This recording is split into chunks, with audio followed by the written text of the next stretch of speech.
2024 ప్రతిష్టాత్మకమైనటువంటి ఎన్నికల్లో విశాఖ దక్షిణ నియోజకవర్గం నుంచి కూటమి అభ్యర్థిగా బంపర్ విక్టరీ కొట్టినటువంటి వ్యక్తి వంశీకృష్ణ శ్రీనివాస్. ఆయన మనతో పాటు ఉన్నారు. వంశీ గారు, ముందుగా బిగ్ టీవీ తరపు నుంచి కంగ్రాచులేషన్స్. Thank you sir. ఎందుకంటే చాలా కీలకమైనటువంటి ఎన్నికల్లో మీరు చాలా అత్యధిక మెజారిటీతో గెలిచారు. మీ ప్రజలు పెట్టినటువంటి నమ్మకాన్ని ఎలా నిలబెట్టుకుంటారు? ముందుగా దక్షిణ నియోజకవర్గ ప్రజలకి మనస్ఫూర్తిగా నమస్కారం.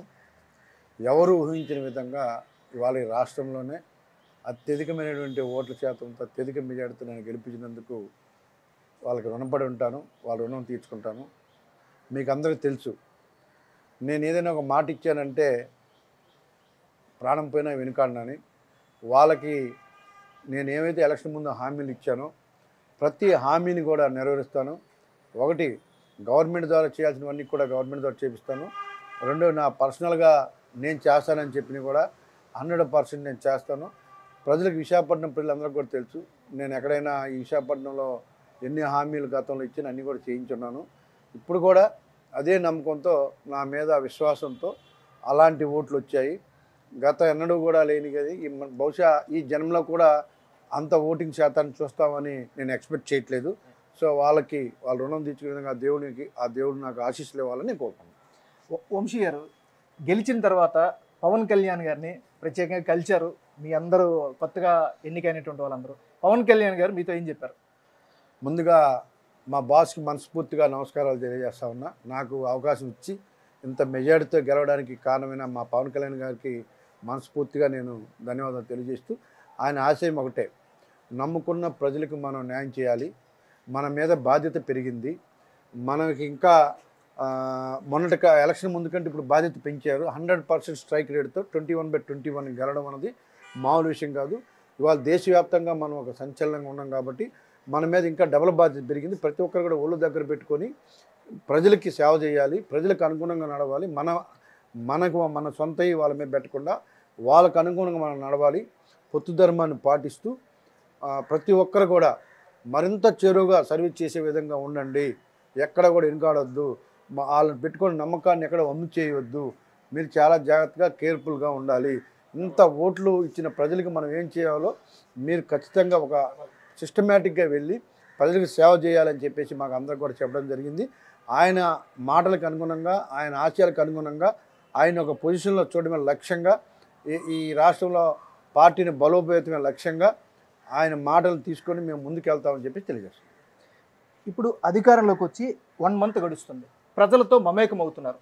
ప్రజల నుంచి ఎలాంటి ఫీడ్బ్యాక్ కానీ లేకపోతే ఎలాంటి స్పందన మీరు గమనిస్తున్నారు? ఒక స్వేచ్ఛ వచ్చినట్టుగా ఫీల్ అవుతారు ఈ రాష్ట్ర ప్రజలందరూ కూడా. ముఖ్యంగా మా నియోజకవర్గంలో కానీ, విశాఖపట్నం సిటీలో కానీ ఒక స్వేచ్ఛ వచ్చింది. ఒక్కసారిగా రాక్షస పాలన నుంచి, ఏదో రాక్షస చేతులు బంధించబడినటువంటి ప్రజలు ఒక్కసారిగా ప్రజలు బయటకు వచ్చామన్న ఒక ఫీల్లో హ్యాపీగా ఎంజాయ్ చేస్తున్నారు. ప్రస్తుతానికి ప్రజలైతే మాత్రం చాలా చక్కగా ఎవరి పనులు చేసుకుంటూ ఉన్నారు. రానున్న రోజుల్లో వాళ్ళకి ఏవైతే హామీలు ఇచ్చామో, ఈ రాష్ట్ర ప్రభుత్వం మీద ఏవైతే నమ్మకం పెట్టుకున్నారో అవన్నీ కూడా చేసే విధంగా ఒక స్వేచ్ఛగా, వ్యాపారస్తుడు వ్యాపారం స్వేచ్ఛగా చేసుకోవాలి, ఎంప్లాయీ తన ఉద్యోగాన్ని స్వేచ్ఛగా చేసుకోవాలి, చిన్న తోగుడు బండ్లలో ఉద్యోగాలు చేసుకోవాలి. ఇంకా అవసరమైతే ఎవరైతే ఈ రాష్ట్రంలో నివసిస్తున్నారో ఒక చిన్న వాళ్ళ పరిస్థితులు ఉన్న వాళ్ళతో సహా ఇవాళ అద్భుతమైనటువంటి విజయాన్ని అందించారు. కాబట్టి వాళ్ళందరి కోరిక ఒకటే, నిజం చెప్పాలంటే చాలా చాలా చాలా చాలా హ్యాపీగా, చాలా ఒక పండుగ వాతావరణంలో ఇవాళ, అంటే ఏదో చేస్తున్న కారణం కంటే ఒక దరిద్రం వదిలింది ఈ రాష్ట్రానికి, ఒక పెద్ద పండుగలాగా ఫీల్ అవుతున్నారు ప్రజలు ఈ రాష్ట్రంలో. వంశీ గారు, ఒక విషయం చెప్పండి. విశాఖ అంటే గతంలో ఒక బ్రాండింగ్ ఉండేది. విశాఖపట్నం అంటే ప్రపంచవ్యాప్తంగా ఒక ప్రత్యేకమైనటువంటి ఆకర్షణ ఉండేది. కానీ గడిచిన 4 సంవత్సరాల్లో ఇక్కడ జరిగినన్ని అక్రమాలు కానీ, భూదందాలు కానీ జరగలేదనేటువంటి ఆరోపణలు చేస్తున్నారు. మీరు కూడా ఆరోపించారు. సో ఈ బ్రాండ్ని మళ్ళీ ఎలా రీబిల్డ్ చేయగలుగుతారు? మీకు ముఖ్యంగా చెప్పాలంటే ఒక దుర్మార్గమైన పరిపాలన ఈ రాష్ట్రంలో నడిచింది. ఒక సైకో పరిపాలన అంటారు దాన్ని. తెలుగు భాషలో చెప్పాలంటే నాకు నచ్చిందే వేదం, నేను చెప్పిందే వేదం అన్నట్టు వెళ్ళారు. ప్రజాస్వామ్యంలో దానికి తావులేదండి. దానికి ఉదాహరణగా జగన్మోహన్ రెడ్డి గారికి ప్రజలు ఏ విధంగా బుద్ధి చెప్పారో మీ అందరూ కూడా, నాయకులందరూ కూడా ఇదే తీసుకోవాలి. ఇంత ఘోరమైన ఓటమికి కారణం ఆయన ఏదో క్యాండిడేట్లను మార్చడం, ఆయనే చేయడం కాదు. ఆయన పరిపాలన విధానం నచ్చకే ఇంత ఘోరమైన ఓటమి వచ్చిందన్న విషయాన్ని గుర్తుపెట్టుకోవాలి. ఆయన వ్యవహార శైలి నచ్చక, ఆయన వ్యవహారం నచ్చక ప్రజలు ఇవాళ ఇలాంటి తీర్పు ఇచ్చారు తప్ప ఆయన మీరేదో అనుకున్నట్టుగా ప్రజలు అంటే స్థానిక నాయకుల మీద వ్యతిరేకత కాదు, తప్పది. ఎవరిని పెట్టినా చిత్తుగా ఓడిపోవడమే. ఆయన మీద ఉన్న వ్యతిరేకత, ఆయన వ్యవహార శైలి, ఆయన పరిపాలనా తీరుకి నిదర్శనం అది. సో ప్రజలు ఒకే తీర్పు ఇచ్చారు. ప్రజలకు అనుకూలంగా పరిపాలన జరగాలి తప్ప నాయకుడికి అనుకూలంగా పరిపాలన చేస్తే ఎలాగ ఉండబోతుందన్న తీర్పుని ఇవాళ ఈ రాష్ట్ర ప్రజలు ఇచ్చారు. మళ్ళీ ఇంకొకరు తప్పు చేయకుండా బుద్ధి వచ్చే విధంగా, ప్రతి నాయకుడికి కూడా బుద్ధి వచ్చే విధంగా ఈ తీర్పు ఉంది. వైజాగ్ వరకే మనం కాసేపు మాట్లాడుకుంటే, గతంలో ఎంపీగా పనిచేసినటువంటి ఎంబీవి సత్యనారాయణ గారికి సంబంధించి ఆయన చేసినటువంటి భూ అక్రమాలకు సంబంధించి సాక్షాత్తు ముఖ్యమంత్రి గారే ఒక పేపర్ని రిలీజ్ చేయడం జరిగింది. దీని మీద ఎలాంటి చర్యలు తీసుకునే అవకాశం ఉంది? ఈ విశాఖపట్నానికి పట్టినటువంటి బ్రాండుని దరిద్రంగా వీళ్ళిద్దరి వల్ల వాళ్ళిద్దరిని విముక్తి కలిగించాలని చెప్పేసి ఇవాళ రాష్ట్ర ప్రజలు కోరుకుంటా ఉన్నారు. ముఖ్యంగా విశాఖపట్నం ప్రజలు కోరుకుంటారు. వాళ్ళ వల్ల విశాఖపట్నం చాలా డ్యామేజ్ అయిందనే విషయం గుర్తుపెట్టుకోవాలి. ఎక్కడ శ్మశానాలు ఉన్నా, ఎక్కడ చిన్న చిన్న అవకాశం దొరికినా పోయి ఆక్యుపై చేసుకొని 5,000 మార్కెట్ ఉంటే 3,000కి అమ్మి బిల్డర్ల జీవితాలు నాశనం చేశాడు. బిల్డర్లు అబో దివ్వని బిల్డర్లు ఏడుస్తూ ఉన్నారు. ఆ పక్క ల్యాండ్ తీసుకున్న వాళ్ళు ఏడుస్తూ ఉన్నారు. ప్రతి దగ్గర గొడవే, ప్రతి సైట్లో గొడవే, ప్రతి సైట్ డిస్ప్యూటే. కాపాడమని చెప్పేసి ప్రజలు స్వచ్ఛందంగా తండోపతండాలుగా వచ్చి అర్జీల మీద అర్జీలు గవర్నమెంట్కి ఇస్తూ ఉన్నారు, మాకు ఇస్తూ ఉన్నారు. సో అందులో భాగంగానే ఇవాళ సిబిసిఎన్సి ఆగిపోయింది, అలాగే హైగ్రీవ్ ఆగిపోయింది. రేపు మధుర వాళ్ళది కూడా అలాంటిది, గవర్నమెంట్ ల్యాండ్ ఆగిపోయింది, ఎవరు అది కంప్లైంట్ వచ్చింది, దాని పరిస్థితి. అలాగే అగనంపూడి అయితే మరీ ఘోరం, కొంతమంది వచ్చారు లెటర్ల మీద లెటర్లు పెట్టారు, అది అలాంటి ప్రాబ్లమే. సో ఆయన చేస్తున్నంతా కూడా ఇలాంటి డిస్ప్యూట్ సైట్లు కాబట్టి, ప్రతి చోట డిస్ప్యూట్ ఉంది కాబట్టి అందరూ ఇబ్బంది పడతారు. వంశీ గారు డిస్ప్యూట్లు లేనటువంటి స్థలాల్లో కూడా కక్ష సాధింపు చర్యలు పాల్పడుతున్నారంటూ వాళ్ళు ఆరోపిస్తున్నారు. దీనికి ఏంటి చెప్తారు? ఇది తప్పండి. కక్ష ఎవరు ఎందుకు ఆయన మీద, ఆయన దేశ నాయకుడే, వాడి గురించి కక్ష సాధింపు చేయాల్సినంత ఇది కూడా ఉండదు. మొన్న ఎవరో చెప్తున్నారు ఏదో పార్టీలో చేరుతారు, ఆ పార్టీలో వాడిని ఏ పార్టీలో జాయిన్ చేసుకోరు. మీకు చెప్తున్నా, వాడిని ఏ పార్టీలో జాయిన్ చేసుకున్నా వాడికున్న దరిద్రంతో ఆ పార్టీకి పట్టేస్తుంది. 100% వాడి దరిద్రంతో పార్టీకి పట్టేస్తుంది. వాడు అసలు నాయకుడే కాదు.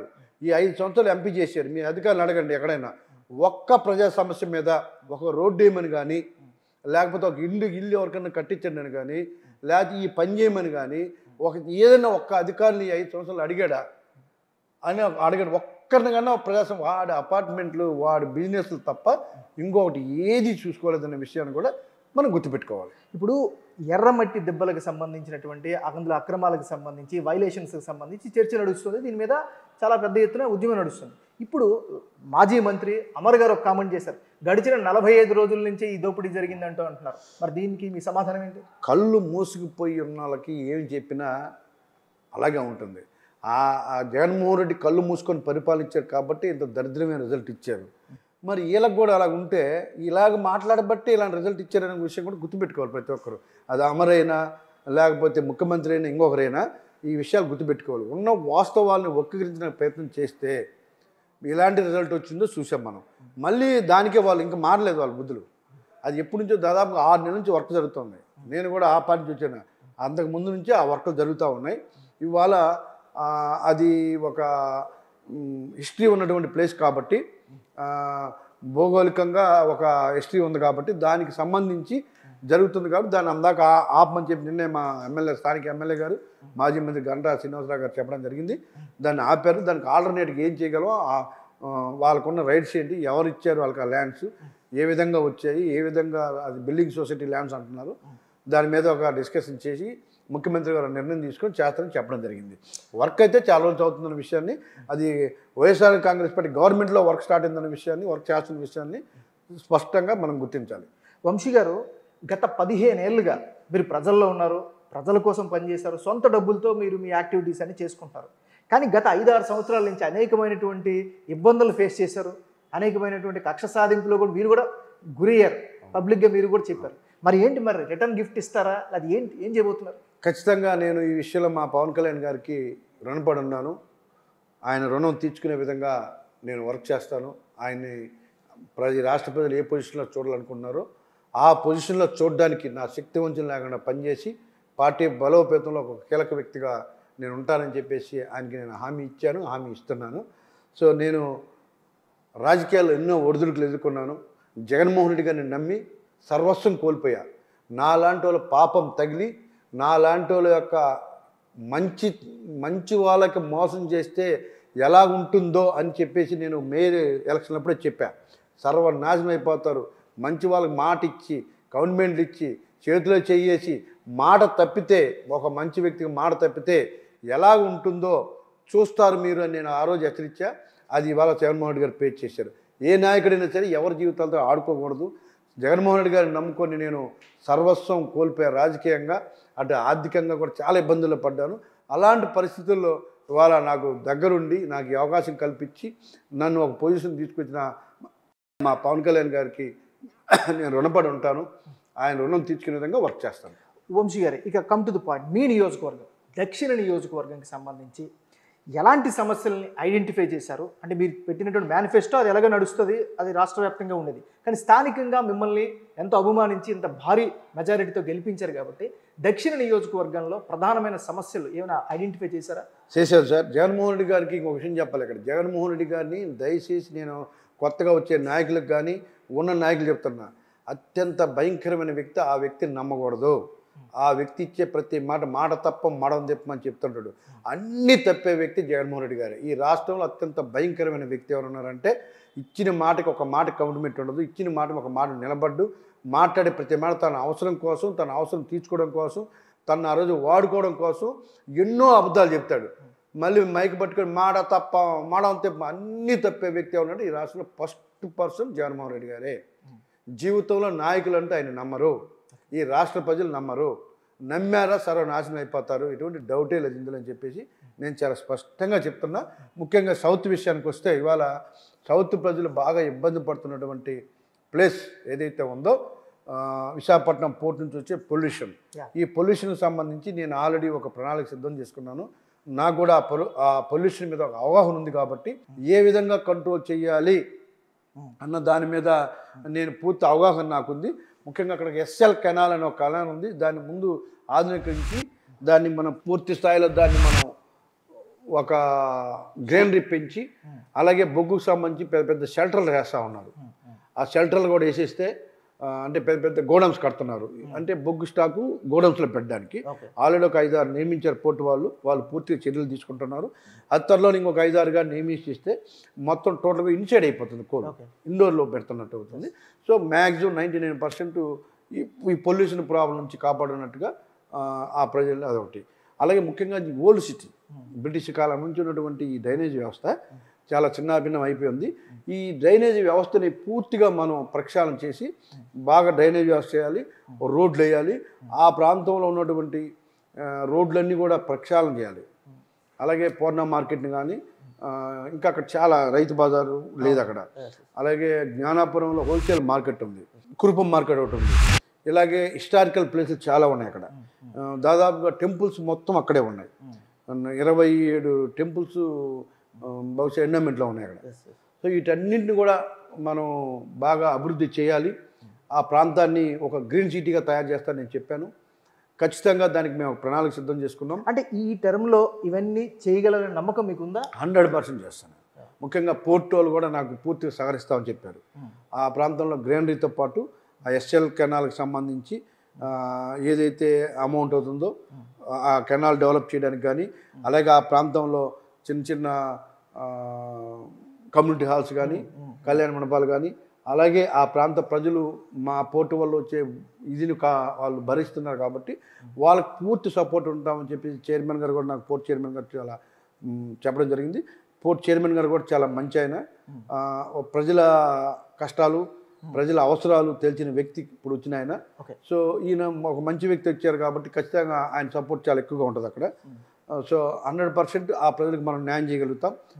ఆ ప్రాంతంలో మేజర్ ఇష్యూ అందరి కంటే కూడా మేజర్ ఇష్యూ ఎండోమెంట్ సమస్య ఉందండి. దాదాపు ఒక 10 ప్లేసుల్లో 150 సంవత్సరాల నుంచి నివాసాలు ఉంటూ 5-6 అంతస్తులు ఇల్లు కట్టుకున్న వాళ్ళకి కూడా ఇవాళ అక్కడ రిజిస్ట్రేషన్లు అవ్వు, చిన్న చిన్న లోన్లు తెచ్చుకొని వాళ్ళ పిల్లల్ని చదివించుకోవడానికి కూడా అవకాశం లేకుండా చాలా తీవ్ర ఇబ్బందులు పడతా ఉన్నారు.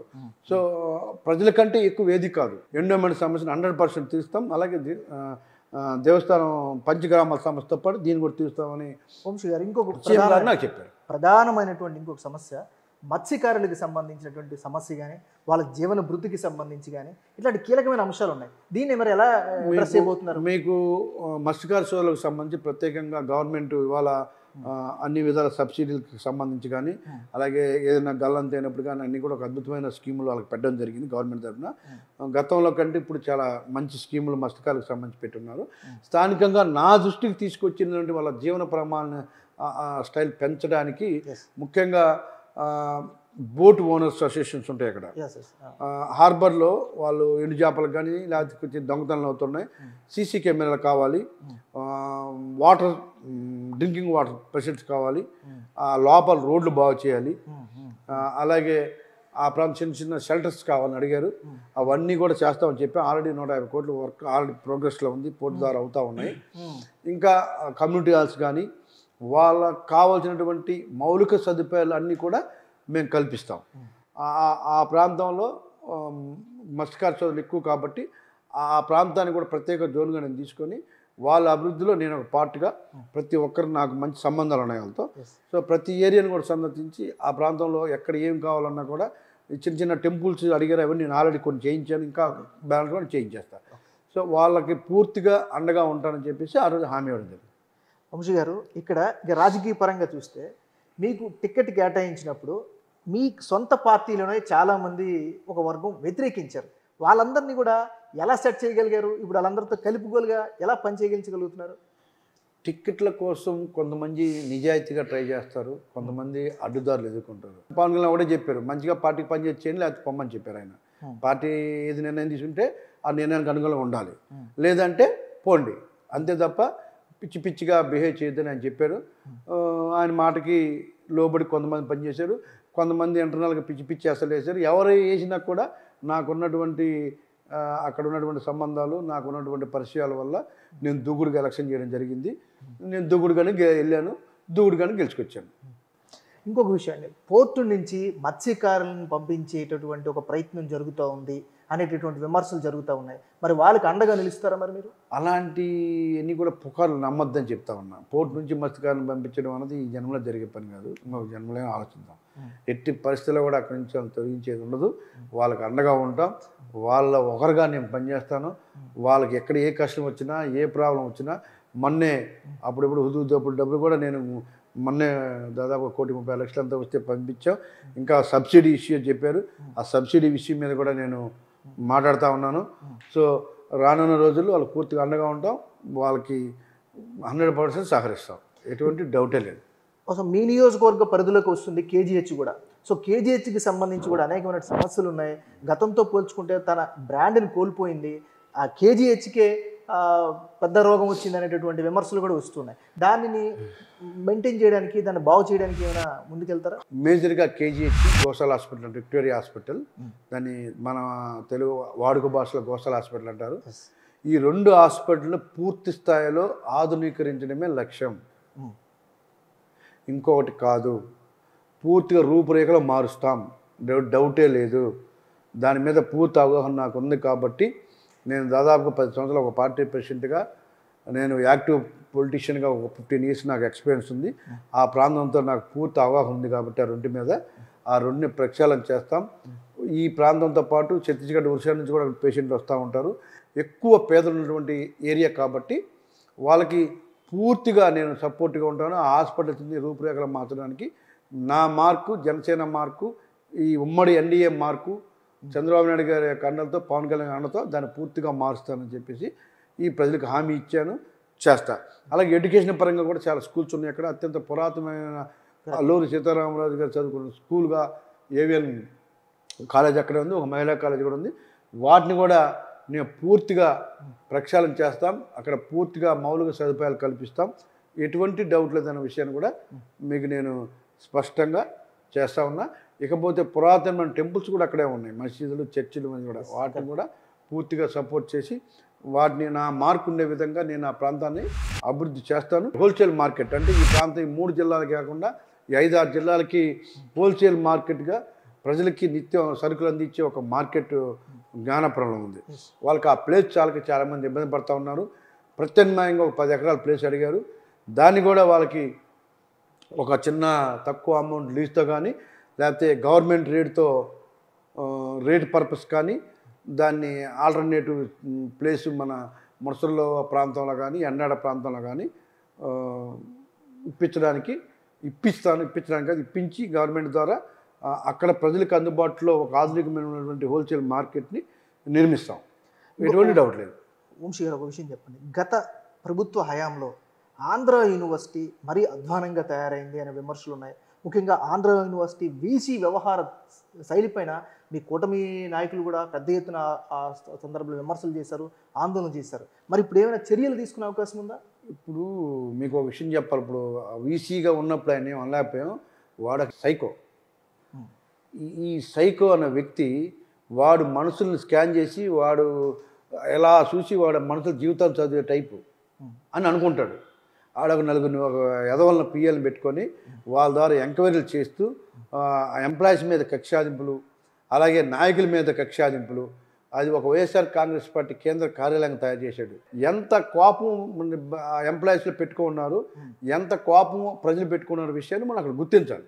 ఆ జనం వీడియోలు కూడా మీ దగ్గర ఒకసారి చూడండి ఎలాంటి పరిస్థితి అక్కడ నెలకొని ఉందో. సో ఇలాంటి వ్యక్తుల్ని కాకుండా న్యూట్రల్గా పార్టీలకు సంబంధం లేకుండా పార్టీకి ఎడ్యుకేషన్ని డెవలప్ చేసే విధంగా ఎడ్యుకేషనిస్టులని ఎడ్యుకేషన్ మీద ఉన్నటువంటి వాళ్ళని పెడితే ఇది ఎంతో ప్రతిష్టాత్మకమైనటువంటి ఆంధ్ర యూనివర్సిటీ 100-150 సంవత్సరాల చరిత్ర గల యూనివర్సిటీని అన్ని విధాల అభివృద్ధి చేయడానికి అందరికీ అనుగుణంగా ఇంకా ఎంతోమందిని భావితరాల సైంటిస్టులని నాయకుల్ని ఎంతోమంది తయారు చేసే ఒక వ్యవస్థ అది. ఆ వ్యవస్థలో ఇలాంటి దుర్మార్గులు చేరడం వల్ల సర్వనాశనం అయిపోద్ది అనమాట. తనకి నచ్చిందే వేదం. అసలు వైఎస్ఆర్ కాంగ్రెస్ పార్టీ నాయకుల బర్త్డేలు అక్కడే, నాయకుల మీటింగులు అక్కడే, నాయకులు అన్ని సర్వస్వం అక్కడే అయిపోయింది.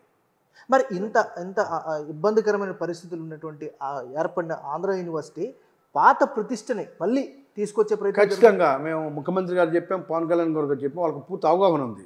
ముఖ్యంగా ఈ వ్యక్తి మీద అందరికీ అవగాహన ఉంది. ఎందుకంటే ఆయన చేసిన పాపాలు చిన్నవి కాదు, ప్రతి ఒక్కరిని ఇబ్బంది పెట్టాడు. కాబట్టి ఆ ఇబ్బందికి తగిన విధంగా సీఎం గారి దృష్టిలో ఉంది, డిప్యూటీ సీఎం గారి దృష్టిలో ఉంది. సో దానికి తగిన విధంగా అక్కడ ఎటువంటి రాజకీయ వ్యవస్థ నడవకుండా పూర్తిగా ఎంప్లాయీస్కి ఎడ్యుకేషన్కి సంబంధించి ఉండాలి, ఆ వ్యవస్థ అలాగ ఉండాలి, అప్పుడే వ్యవస్థ డెవలప్ అవుద్దని చెప్పేసి ఒక అవగాహన ఉంది. కాబట్టి ఒక మంచి వ్యక్తిని అక్కడ నియమించి, అంటే ఇక్కడ వ్యవస్థ గాడిలు పెట్టడం ఒక పని అయితే, గత హయాంలో అక్కడ ఆంధ్ర యూనివర్సిటీ ఆస్తులు కూడా అన్యాక్రాంతమయ్యాయి అనేటటువంటి విమర్శలు ఉన్నాయి. సో దాన్ని కూడా మీరు ఖచ్చితంగా ఆయన వల్ల ఇబ్బంది పెట్టిన ప్రతి ఒక్కరికి, ఎంప్లాయీస్ ఎవరైతే ఇబ్బంది పడ్డారో ఎవరికైతే అన్యాయం వాళ్ళకి అందరికీ న్యాయం చేయాలి. అక్కడ జరిగినటువంటి దోపిడీని కూడా బయటకు తీయాలి, అక్కడ జరిగినటువంటి అన్యాయాన్ని బయటకు తీయాలి. అక్కడ ప్రజలకి అండగా ఉండమే ఈ ప్రభుత్వం లక్ష్యం. కాబట్టి అటు ఎంప్లాయీస్ కావచ్చు, అటు ఎడ్యుకేషన్ పాలసీ కావచ్చు, అన్నింటినీ కాపాడాల్సిన బాధ్యత ఈ రాష్ట్రపతి మీద. కాబట్టి చట్టం తన పని తాను చేసుకుపోద్ది. అటు వీసీయా, ఇటు ఎంపీయా, లేకపోతే ఇంకొకటి ఎవరు చూడరు, ఎవరైనా ఒకటే. కాబట్టి ప్రతి ఒక్కరూ ఎక్కడ తప్పు చేసినా, ఎవరు ఏ తప్పు చేసినా దానికి ఖచ్చితంగా శిక్ష అనుభవించాల్సింది. ఎందుకంటే ముఖ్యంగా మొత్తం కొన్ని సంవత్సరాల పాటు హాట్ టాపిక్గా వార్తల్లో ఉన్నటువంటి అంశం దశపల్లా భూముల వ్యవహారం. దానికి వైఎస్ఆర్ కాంగ్రెస్ పార్టీ నాయకులందరూ కబ్జా చేశారని, దాన్ని దోచుకున్నారని మీరు కూడా సాక్షాత్ దాని మీద ఫైట్ అవుట్ చేశారు. మరి ఇప్పుడు నిజంగా సాక్ష్యాధారాలతో నిరూపించి మళ్ళీ బ్యాక్ తీసుకునే అవకాశాలు ఉన్నాయా? దశపల్లా భూమ్స్ అన్నవి అవి కోర్టు పరిధిలో ఉన్నాయి. వైఎస్ఆర్ కాంగ్రెస్ పార్టీ నాకు పూర్తిగా ఈ మధ్యకాలం దాన్ని ఇన్వాల్వ్ అవ్వాలి నేను.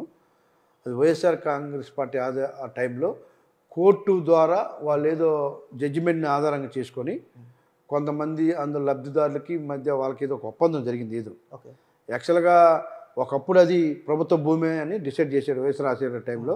ఆ తర్వాత ఏ కారణం చేత అది ప్రైవేటు వ్యక్తుల భూమి అయిందో, అది ఎలా అయిందో అది గవర్నమెంట్ పరిధిలో ఉంది. కాబట్టి ఆ నిర్ణయాన్ని గవర్నమెంట్ తీసుకుంటుంది. మీ దక్షిణ నియోజకవర్గ ప్రజలకి ఏం చెప్పబోతున్నారు? పవన్ కళ్యాణ్ గారు ఒక అవకాశం కల్పించారు. ఆ అవకాశాన్ని విశాఖపట్నం సౌత్ ప్రజలు ఈ రాష్ట్రంలో మొదటి స్థానంలో ఉండే విధంగా, ఈ దేశమంతా కూడా ఈ నియోజకవర్గం వైపు చూసే విధంగా విజయం అందించినందుకు వాళ్ళకి శిరస్సు వంచి మనస్ఫూర్తిగా కృతజ్ఞతలు తెలియజేస్తున్నా. ఈ 70.24%ని నెక్స్ట్ ఎలక్షన్కి 7 to 5 చేసే విధంగా వర్క్ చేసి వాళ్ళ దగ్గర శభాష్ అనిపించుకునే విధంగా ఒక నీతికి నిజాయితీకి మారుపేరుగా పనిచేస్తారని చెప్పేసి వాళ్ళకి హామీ ఇస్తూ పవన్ కళ్యాణ్ గారు కూడా హామీ ఇస్తూ ఈ రాష్ట్రం అంతా కూడా ఇటువైపు చూసే విధంగా పనిచేస్తానని చెప్పేసి పవన్ కళ్యాణ్ గారికి హామీ ఇస్తూ వాళ్ళ కృతజ్ఞతలు తెలియజేస్తూ వాళ్ళకి శిరస్సు వంచి నమస్కారం చేస్తున్నాను. చివరిగా ఒక ప్రశ్న, ఆంధ్ర క్రికెట్ అసోసియేషన్ సంబంధించి అందులో ఆటగాళ్ళు తక్కువ, వైసీపీ నాయకులు ఎక్కువ అయిపోయారనే విమర్శలు వస్తున్నాయి. దాన్ని ఏమైనా ప్రక్షాళన చేస్తారా? మీరు అడిగారు కాబట్టి చెప్తా ఉన్నా, ఆంధ్ర క్రికెట్ అసోసియేషన్ అనేది ఒక దరిద్రంగా తయారై ఉంది. బ్యాట్ ఎటు పట్టుకో కూడా తెలియని వ్యక్తులు, అసలు బ్యాట్ అంటే కూడా తెలియని వ్యక్తులు దాన్ని దూరిపోయి ఆటగాళ్ళని సర్వనాశనం చేస్తున్నారు. దాన్ని పూర్తిగా ప్రక్షాళన చేయాలని చెప్పేసి నేను లోకేష్ గారికి, అలాగే మా పవన్ కళ్యాణ్ గారికి, అలాగే సీఎం గారి దృష్టికి కూడా తీసుకెళ్లాలని డిసైడ్ అయి ఉన్నాను. దాన్ని పూర్తిగా ప్రక్షాళన చేయాలి. తన వైఎస్ఆర్ కాంగ్రెస్ పార్టీ కూరలో చిక్కుని అది కొట్టిమిట్లు ఆడుతూ ఉంది. వేణుగోపాల్ లాంటి ఆటగాళ్ళు కూడా తట్టుకోలేక పారిపోయిన పరిస్థితులు ఉన్నాయి. కాబట్టి వేణుగోపాల్ అంటే ఒక బ్రాండ్ మన రాష్ట్రానికి. అలాంటి వ్యక్తి కూడా ఈయన రాజకీయాలు తట్టుకోలేక, వీళ్ళు ఇదిని తట్టుకోలేక పారిపోయాడు ఇక్కడ నుంచి. సో అంత దుర్మార్గంగా ఇలా అక్కడ ఉన్నాయి. అలాగే ఎంఎస్కే ప్రసాద్ గారు ఉన్నారు. ఇలాంటి వ్యక్తులందరూ కూడా ఈ ఆంధ్ర క్రికెట్ అసోసియేషన్ కాపాడాల్సినటువంటి పరిస్థితి ఉంది. అలాగే ఇంకొకటి ఉంది, ఫిల్మ్ నగర్ కల్చరల్ క్లబ్ ఉంటుంది. దాంట్లో కూడా దరిద్రం ఏంటంటే అది ఫిల్మ్ నగర్ కల్చరల్ క్లబ్ కాదు, అది వైఎస్ఆర్ కల్చరల్ క్లబ్ చేసేసారు. ఆ దరిద్రాన్ని కూడా వదలగొట్టారా? ఈ 2 దరిద్రాలని ఆ దరిద్రుల నుంచి కాపాడుకుంటే ఒక ప్రక్షాళన జరిగి ఈ ప్రాంతం అభివృద్ధి జరుగుద్ది. ఈ ప్రాంతానికి అడ్డంగా మారారు సంబంధం లేని వ్యక్తులను దూరారు. ఆ ఫిల్మ్ కలిసిన ఆ ఫిల్మ్ అంటే కూడా తెలియని వ్యక్తులు అందరూ అక్కడ ఉన్నారు. ఈ దరిద్రులందరికీ విముక్తి కలిగించాలి. ఈ ఆంధ్ర క్రికెట్ అసోసియేషన్ని, ఈ ఫిల్మ్ నగర్ కల్చరల్ క్లబ్ని కాపాడాల్సిన బాధ్యత, ఈ ఆంధ్ర యూనివర్సిటీని కాపాడిన బాధ్యత ఈ ప్రభుత్వం మీద ఉందని చెప్పేసి నేను చాలా స్పష్టంగా చెప్తా ఉన్నా. వాళ్ళ భారీ నుంచి అందరినీ కూడా కాపాడే బాధ్యత మా ఎమ్మెల్యేలు అందరం తీసుకుంటాం, మా ఎంపీ గారు తీసుకుంటాం. Thank you so much Vamshikrishna గారు. మీ యొక్క బిజీ షెడ్యూల్లో కూడా ఇంత డీటెయిల్గా మాట్లాడేందుకు బిగ్ టీవీ తరఫున ప్రత్యేక ధన్యవాదాలు తెలియజేసుకుంటున్నాం. Thank you so much.